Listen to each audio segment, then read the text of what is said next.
कहानी के शुरू में एक औरत अपनी बेटी को चर्च के दरवाजे पे छोड़कर चली जाती है। बच्ची को तो फादर ने उठा लिया था, लेकिन उस औरत का उस दिन के बाद कुछ पता नहीं चला। यहीं पर हम एक आदमी को एक कैबिन से निकलते हुए देखते हैं। सीन यहाँ से कट होकर प्रेजेंट में शिफ्ट होते हैं। चर्च के सामने मिली वो बच्ची जिसका नाम अब रूबी है, वो बड़ी हो चुकी है। एक इंटरव्यू में वो अपनी कहानी सुना रही थी कि कैसे मुझे मेरी असल मॉम चर्च के दरवाजे पे छोड़ गई थी और फिर मुझे कार्ला ने अडॉप्ट किया, जो मेरे लिए वर्ल्ड की बेस्ट मॉम साबित हुई है। इन्हीं बातों के दौरान शो के डायरेक्टर को शो में कुछ अजीब आवाजें सुनाई देती हैं, जैसे कोई विस्परिंग कर रहा हो। वो लोग ज्यादा ध्यान नहीं देते। इंटरव्यू को कंटिन्यू करते हुए होस्ट रूबी को बताती है कि इस शो का मकसद तुम्हारे असल पेरेंट्स को ढूंढना है, तुम्हारे डीएनए सैंपल के जरिए। हम देखते हैं कि इसी शो में कुछ अजीब सी क्रिएचर्स शरारतें कर रही थी, जो पूरी तरह इस वक्त नजर नहीं आ रहे। वो किसी का कॉफी का मग उठा के इधर से उधर रखते थे, तो कहीं स्पॉटलाइट्स के स्विचेस उतार देते हैं, जिसकी वजह से स्पॉटलाइट रूबी के ऊपर गिरने ही वाली थी, पर एंकर उसे बचा लेती है। सबको ये एक नॉर्मल एक्सीडेंट लग रहा था कि तभी अचानक एंकर के सर पर स्विच लगता है और वो जख्मी हो जाती है। ये काम भी उन्हीं छोटी क्रिएचर्स का था। कुछ दिन बाद का सीन दिखाया जाता है। रूबी एक क्लब में म्यूजिक बैंड के साथ अपना काम कर रही थी और यहाँ मूवी के शुरू में दिखाया जाने वाला वो इंसान डॉक्टर हु रूबी पर नजर रखे हुए था। अगले दिन इसी क्लब में रूबी अपना काम कर रही होती है और आज डॉक्टर हु उसे सबसे अलग डांस करते हुए नजर आते हैं। रूबी को ये अच्छे लग रहे थे। हम देखते हैं कि छोटी क्रिएचर्स दोबारा रूबी को तंग कर रही हैं। वो रूबी की ड्रिंक का ग्लास नीचे गिराने ही वाले थे कि डॉक्टर हु उसे कैच करके टेबल के ऊपर रख देते हैं और रूबी से बात करते हैं। उसे बताते हैं कि मैं हेल्थ एंड सेफ्टी डिपार्टमेंट से हूँ, क्या तुम मुझे बताना पसंद करोगी कि तुम्हारे साथ ये अजीब काम अक्सर होते हैं, जैसे चीजों का गिर जाना, टूट जाना। रूबी हाँ में सर हिलाते हुए बोलती है, ऐसा इसलिए है कि मैं बहुत ज्यादा केयरलेस हूँ। डॉक्टर हु कहते हैं नहीं, इसकी रीजन इससे भी ज्यादा खतरनाक है। ये कहकर वो रूबी को कंफ्यूजन में छोड़कर ही यहाँ से जा चुके थे। अगले दिन रूबी अपनी फ्रेंड्स के साथ बाहर घूम रही थी। वो अपनी फ्रेंड्स को बताती है कि मैं बहुत चीजें खराब करती हूँ और इसी वजह से मेरी जॉब भी चली गई है। मुझे लगता है कि मेरे साथ कोई बैड लक चल रहा है। ये लोग एक टैक्सी में बैठते हैं और उसी टाइम सिग्नल रेड हो जाता है। इनके ऊपर एक स्नोमैन का स्टैचू था, जिसके स्क्रूज भी वो छोटी क्रिएचर्स खोलती हुई नजर आती हैं। इससे पहले कि वो स्टैचू उनकी गाड़ी के ऊपर गिर जाता और उनकी गाड़ी का एक्सीडेंट हो जाता, डॉक्टर हु अपने डिवाइस से सिग्नल को ग्रीन कर देते हैं। गाड़ी आगे चली जाती है और ये स्टैचू डॉक्टर हु के ऊपर गिर जाता है। इसके बाद डॉक्टर हु अपने टेलीपोर्टेशन कैबिन के अंदर बैठकर यहाँ से गायब हो जाते हैं। अगले दिन रूबी ग्रोसरी करके घर वापस आ रही थी और यहाँ भी वो छोटी क्रिएचर उसे तंग करने के लिए उसके ग्रोसरी बैग फाड़ देते हैं। रूबी बेचारी सारा सामान कलेक्ट करती है, पर अंडे टूट चुके थे। वो घर आकर ये सब अपनी मॉम को बताती है। उसकी मॉम बहुत खुशी से उसे बताती है कि हमारे घर आज एक नया बेबी आने वाला है। वो भी एक्साइटेड हो जाती है क्योंकि आज उसका भी बर्थडे था। रूबी की मॉम कार्ला, जिसने उसे पाला था, वो एक ऑर्फनेज चलाती थी, लेकिन रूबी को उसने अपनी बेटी की तरह पाला था। अपने घर पर वो अपने घर आने वाली इस छोटी बच्ची की जिम्मेदारी रूबी को देकर खुद घर से बाहर चली जाती है। और तभी रूबी को उस एंकर की कॉल आती है, जो मूवी के स्टार्ट में रूबी का इंटरव्यू ले रही थी। वो रूबी को बताती है कि तुम्हारे डीएनए के जरिए पूरी दुनिया से तुम्हारे असल मॉम डैड का पता नहीं चला। साथ ही वो रूबी से ये पूछ रही थी कि तुम्हारे साथ उस दिन के बाद से कुछ बुरा तो नहीं हुआ। मेरे साथ तो बहुत चीजें बुरी हुई, मेरे काफी एक्सीडेंट हुए, मैं बोट से गिर गई। वो अभी भी बहुत ज्यादा इंजर्ड थी। वो अभी यही सब बातें बता रही थी कि अचानक उनके पास रखा क्रिसमस ट्री भी उनके ऊपर ही गिर जाता है और कॉल कट हो जाती है। रूबी को बेबी के रूम में रखे फोन के अंदर से कुछ आवाजें आती हैं, जैसे कोई उसे बर्थडे विश कर रहा हो। वो जल्दी से बेबी के रूम में जाती है और परेशान हो जाती है क्योंकि वहाँ दो बेबी थी ही नहीं। वो बेड के नीचे देखती है तो वहाँ उनका कैमरा रखा था। उनके कैमरे से एक पिक्चर ली गई थी, जिसके अंदर हमें उस छोटी क्रिएचर का फेस नजर आ रहा था। रूबी उन क्रिएचर को ऊपर से जाते हुए भी देख लेती है और उसका पीछा करती है, जहाँ वो क्रिएचर बेबी को एक बास्केट में डालकर आसमान की तरफ ले जा रहे थे। रूबी भी उनकी सीढ़ी के ऊपर चढ़ जाती है और हम देखते हैं कि यहीं पर डॉक्टर हु भी आ जाते हैं, जो रूबी का पीछा करने की कोशिश करते हुए रूबी से पूछता है, आसमान से लटकी हुई इस सीढ़ी के ऊपर क्यों चढ़ रही हो? रूबी कहती है वो क्रिएचर्स बेबी को ले जा रही है। डॉक्टर भी जंप करके उसी सीढ़ी के ऊपर चढ़ जाते हैं और रूबी को इन क्रिएचर्स के बारे में बताते हुए कहते हैं कि इनका नाम गॉब्लिन है। अब रूबी को इस सीढ़ी के ऊपर लटके रहने में भी मुश्किल हो रही थी। डॉक्टर उसे अपनी ऐसे ग्लव्स देते हैं जो आराम से रूबी का सारा वजन उठा सकते थे। ये सीढ़ी आसमान में उड़ने वाली एक शिप के साथ अटैच थी। डॉक्टर हु कहते हैं कि ये गॉब्लिन्स का ठिकाना है जहाँ पर गॉब्लिन्स बच्चों को खाते हैं और अब तो वो हमें भी खा जाएंगे। रूबी ये सुनकर डर जाती है और गॉब्लिन सीढ़ी से उन्हें ऊपर की तरफ खींच लेते हैं। गॉब्लिन्स ने इन दोनों को कैद कर दिया था। रूबी डॉक्टर से कहती है कि आज मेरा बर्थडे है। ये सुनकर डॉक्टर उसे बताते हैं कि अगर आज तुम्हारा और उस बच्ची का दोनों का ही बर्थडे है तो इसी इत्तेफाक की वजह से गॉब्लिन्स ने उस बच्ची को उठाया है, क्योंकि इत्तेफाक यानी कोइंसिडेंस बच्चों को और भी ज्यादा मजेदार बना देता है गॉब्लिन्स के लिए। ये गॉब्लिन्स इत्तेफाक, लक और ऐसी चीजों के पीछे जाते हैं। अब जैसे तुम्हारे साथ बैड लक थी, इसीलिए ये गॉब्लिन्स तुम्हारे पीछे पड़ गए। इन गॉब्लिन्स को आने वाले वक्त में होने वाले कोइंसिडेंस का यानी इत्तेफाकों का पहले पता चल जाता है। वो ये जान चुके थे कि क्रिसमस ईव पर तुम्हारे घर वो बच्ची आने वाली है। रूबी सवाल करती है कि आपको इतना सब कुछ कैसे पता? डॉक्टर कहते हैं कि ये सब मैंने अभी मालूम किया है। डॉक्टर हु ने इस टाइम अपने आप को भी छुड़वा लिया था, साथ ही रूबी को भी। वो यहाँ अपने गैजेट्स की मदद से इन दरवाजों को खोलने की कोशिश करते हैं, पर यहाँ पे कुछ भी मेटालिक नहीं था और उनकी डिवाइसेस मेटल्स पे काम करती थी। वो अब अपना दिमाग लगाते हैं और एक रस्सी को जोर से खींचते हैं और ऐसे ये लोग इस कैद से आजाद हो गए हैं। रूबी ने डॉक्टर को बताया था कि वो 2 बच्चे पैदा हुई थी और अब डॉक्टर के मुताबिक गॉब्लिन्स 2 बच्चे ही इस बच्ची को खाने वाले थे। ये लोग एक टनल के जरिए उस बच्ची को बचाने के रास्ते में थे और तभी उन्हें एक बेल की आवाज सुनाई देती है। 2 बजने में भी सिर्फ 3 मिनट रह गए थे। ये लोग एक होल से नीचे दिखते हैं जहाँ बहुत सारे गॉब्लिन्स जमा हैं। एक साइड पर कुछ गॉब्लिन्स नाच रहे हैं तो दूसरी तरफ कन्वेयर बेल्ट पर बच्ची को आगे की तरफ लेकर जाया जा रहा है और यहीं दूसरी तरफ हमें गॉब्लिन्स के किंग को दिखाया जाता है जो बहुत ही बड़ा और बहुत ही खतरनाक नजर आ रहा था। इसे देखकर रूबी और भी ज्यादा घबरा जाती है क्योंकि रूबी का बेबी कन्वेयर बेल्ट पर आहिस्ता आहिस्ता आगे बढ़कर उस किंग के मुंह में जाने वाला था और तभी डॉक्टर के एक रस्सी खोलने से ये दोनों नीचे कन्वेयर बेल्ट पर गिर जाते हैं, उसी कन्वेयर बेल्ट पर जिस पर बच्ची थी। ये कन्वेयर बेल्ट रुक जाती है और सभी गॉब्लिन्स हैरान होकर उन्हें देखने लग जाते हैं। जब डॉक्टर हु बच्चे को गॉब्लिन के किंग के सामने से उठाते हैं तो किंग बहुत ज्यादा गुस्सा हो जाता है। अब डॉक्टर हु उनसे अपना तारुफ करवाता है और साथ ही उनके बजाए हुए गाने के ऊपर डांस भी करने लगता है। किंग और सभी गॉब्लिन्स इनके डांस को देखकर खुश हो जाते हैं। डांस करते करते डॉक्टर हु ने खुद भी एक ग्लव पहन लिया था और दूसरा ग्लव रूबी को दे दिया था। दोनों ग्लव्स पहनते ही बच्ची को लेकर रस्सी के साथ लटक कर नीचे की तरफ आ जाते हैं। गॉब्लिन किंग इन दोनों को यहाँ से भागता देखकर बहुत ज्यादा गुस्से में आ चुका था, जबकि ये दोनों तो अपने घर पहुंच चुके थे। यहाँ डॉक्टर हु रूबी से अपना ग्लव्स वापस ले लेते हैं क्योंकि उनकी चार्जिंग बहुत कम रह गई थी। रूबी ये सारी स्टोरी अपनी मॉम को बताने वाली थी और डॉक्टर हु उसे ऐसा करने से मना कर देते हैं। रूबी जो कि अभी भी डरी हुई थी, उसे लग रहा था कि गॉब्लिन्स अपना बदला लेने के लिए यहाँ पर जरूर आएंगे। डॉक्टर हु रूबी से घर के सारे स्विचेस को चेक करने को कहता है क्योंकि गॉब्लिन्स कुछ भी करते थे तो इस दुनिया में वो एक हादसा लगता था। डॉक्टर हु को लग रहा था कि गॉब्लिन्स यहाँ किसी किस्म का शॉर्ट सर्किट करवा देंगे। इस सब के बाद रूबी अपनी मॉम को बताती है कि उसके असल मॉम डैड का कोई ट्रेस इस दुनिया में नहीं मिला। ये सुनकर कार्ला खुश हो जाती है और कहती है ये तो अच्छा हुआ ना, क्योंकि मैं तुम्हें किसी के साथ शेयर नहीं कर सकती। उनकी बातें सुनकर डॉक्टर कहते हैं कि मैं भी एक अडॉप्टेड चाइल्ड हूँ। Wow, coincidence. ये जैसे ये लफ्ज कार्ला के मुंह से निकलते हैं तो डॉक्टर हु उन्हें ये लफ्ज बोलने से मना कर देता है क्योंकि जैसा हमें पता है कि गॉब्लिन्स कोइंसिडेंस के पीछे आते हैं तो यहाँ भी आ सकते थे, पर इस मर्तबा तो खुद भी डॉक्टर के मुंह से 2-3 मर्तबा कोइंसिडेंस का लफ्ज निकल गया था। ऐसा करते ही अचानक उनका घर टूटने लग जाता है। घर की छत में एक दरार आ जाती है और उनका फ्लैट आधा आधा बढ़ जाता है। डॉक्टर पूरे घर को चेक करते हैं और कहते हैं कि थैंक गॉड ये चले गए। ये शायद उनका गुड बाय गिफ्ट था क्योंकि बेबी भी यहाँ पर सही सलामत थी। यहाँ तक के गॉब्लिन अपनी पिक्चर में से भी गायब हो गए थे। डॉक्टर इन सभी चीजों से तब तक खुश थे जब तक उन्हें ये नहीं पता था कि रूबी भी उनके घर से गायब है। बात सिर्फ यही खत्म नहीं हुई थी। रूबी सिर्फ उनके घर से गायब नहीं थी, वो अपनी मॉम की यादों से इस दुनिया से हर तरह से गायब हो चुकी थी। इन सारी बातों का साफ मतलब था कि गॉब्लिन्स पास्ट में जाकर छोटी रूबी को अपने साथ ले गए थे। डॉक्टर को समझ आ जाती है कि उन्हें ही अब टाइम में पीछे जाकर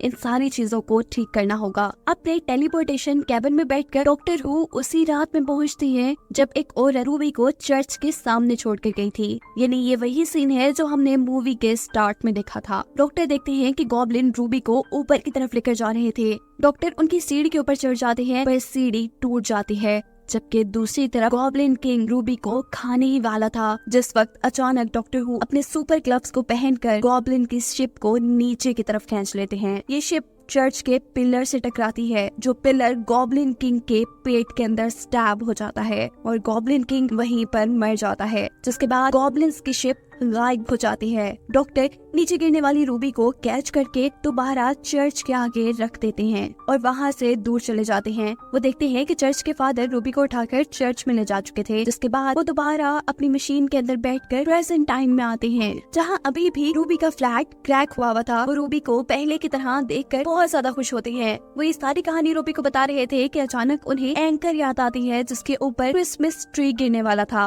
वो दोबारा अपने टेलीपोर्टेशन कैबिन के अंदर बैठकर उनकी भी जान गॉब्लिन से बचाने के लिए चले जाते हैं और इस मर्तबा मिशन पूरा करने के बाद वो वापस रूबी के पास नहीं आते, बल्कि रूबी उनको ढूंढते हुए उनके टेलीपोर्टेशन कैबिन तक पहुंच जाती है। रूबी जैसे ही इस कैबिन का दरवाजा खोलती है तो अंदर से ये इतना बड़ा होगा उसने तो सोचा ही नहीं था। ये देखकर वो बहुत ज्यादा इम्प्रेस हुई थी। डॉक्टर हु ने इन सभी की लाइफ की मुश्किलें ठीक कर दी थी, जो कि गॉब्लिन्स की वजह से यहाँ पे आई थी।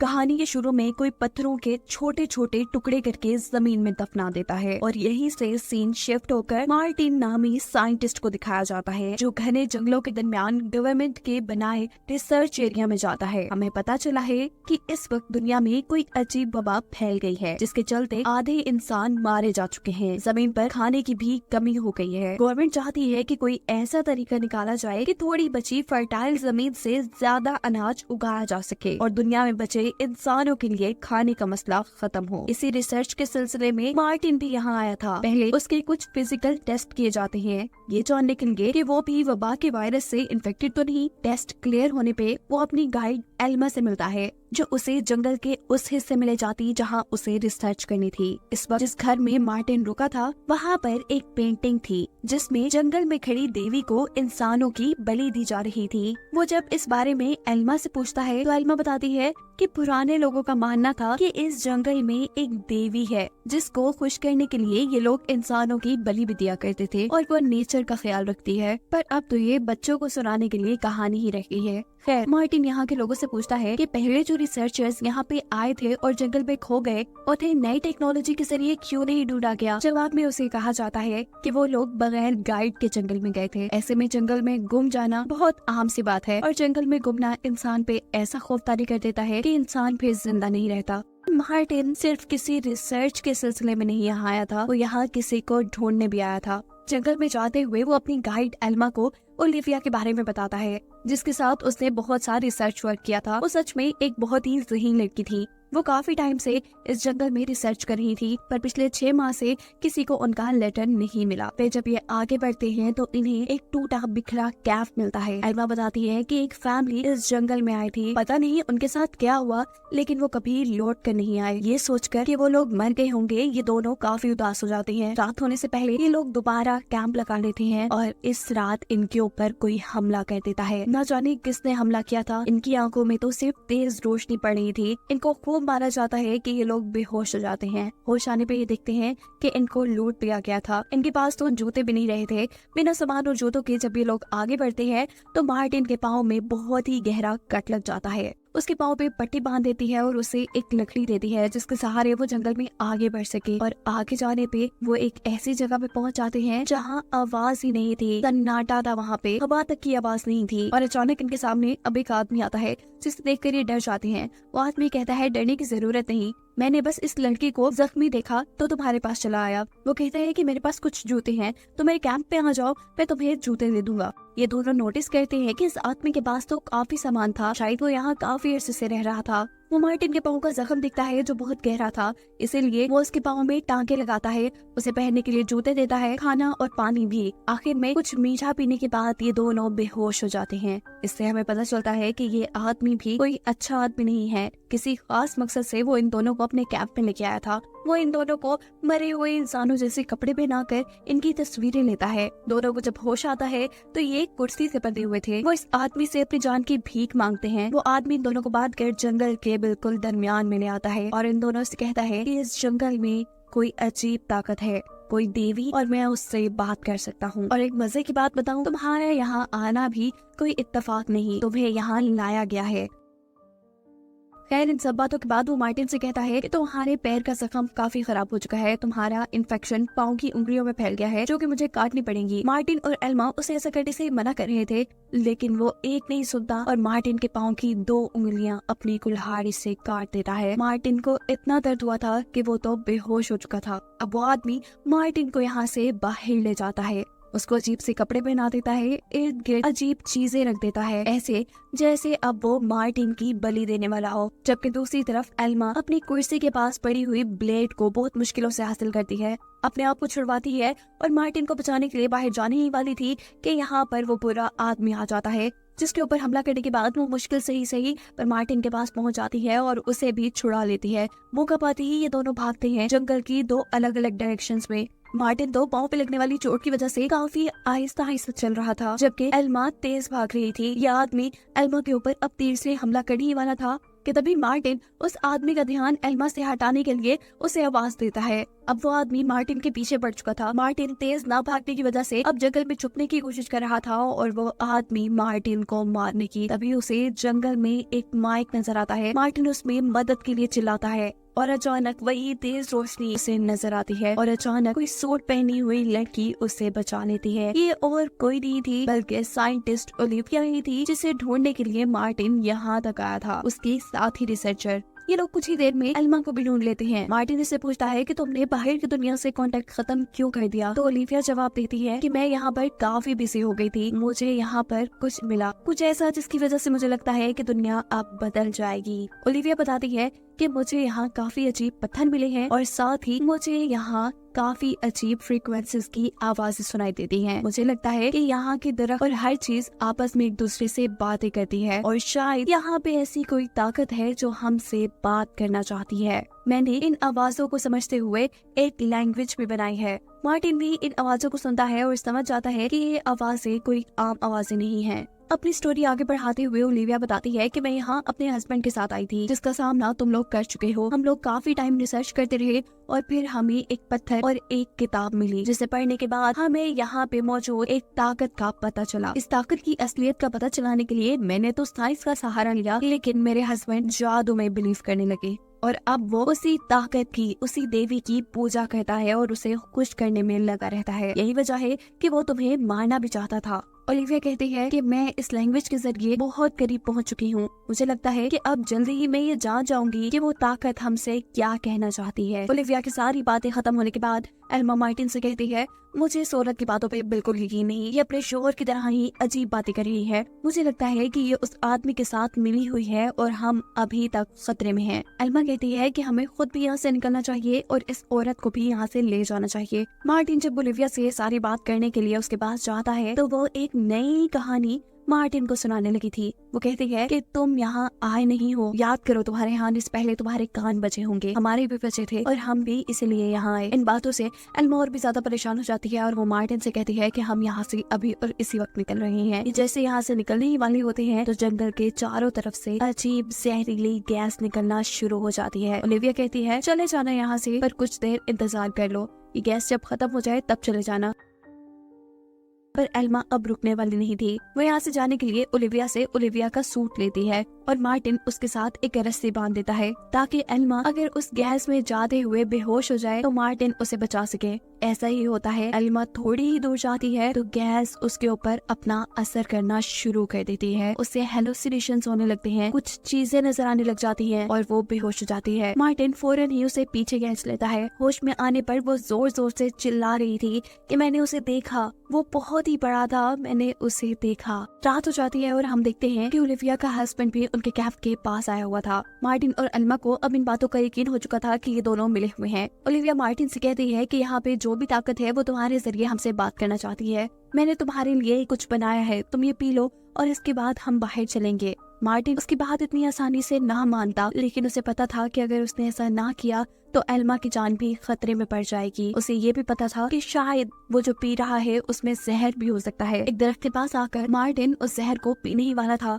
कि दूसरी तरफ एल्मा ओलिविया से कुछ बात करने के लिए जाती है। उसके सीक्रेट रूम में जाने पर उसे काफी लोगों की तस्वीरें मिलती हैं। ये वही लोग थे जो इस जंगल में गुमे थे और जिनकी लाशें एल्मा और मार्टिन ने इसी जंगल में देखी थी। एल्मा अब जान चुकी थी कि ये साइंटिस्ट अपने हस्बैंड से भी ज्यादा पागल है। अभी वो यही सब सोच रही थी कि यहाँ पर ओलिविया भी आ जाती है। वो बिना कुछ सोचे समझे ओलिविया के ऊपर हमला करती है और उसे जख्मी करके मार्टिन को बचाने के लिए बाहर आती है, जहाँ पर ओलिविया का हस्बैंड उसे तकरीबन मारने ही वाला था। वो बहुत ही तेजी से पहले ओलिविया के शोहर की आंख पे हमला करती है और फिर उसे मार देती है। मार्टिन की जान अब बच चुकी थी, जबकि ओलिविया के शोहर के मरने की वजह से यहाँ अजीबोगरीब धुआं फैल चुका था। इस धुएं से एल्मा को दोबारा हेलुसिनेशंस होने लगते हैं, उसे अजीबोगरीब ख्याल आने लगते हैं और वो बेहोश हो जाती है। और अगले दिन जब उसे होश आता है तो वो बिल्कुल ही बदल चुकी थी। उसके सामने ओलिविया थी जो उसे शुक्रिया कहते ही जमीन पर गिर जाती है, ऐसे जैसे उसे किसी अजीब ताकत ने आजाद कर दिया था और वो ताकत अब एल्मा के अंदर आ चुकी थी। वो अजीब लहजे में मार्टिन को आकर कहती है, चलो मैं तुम्हें इस जंगल से बाहर ले जाऊं।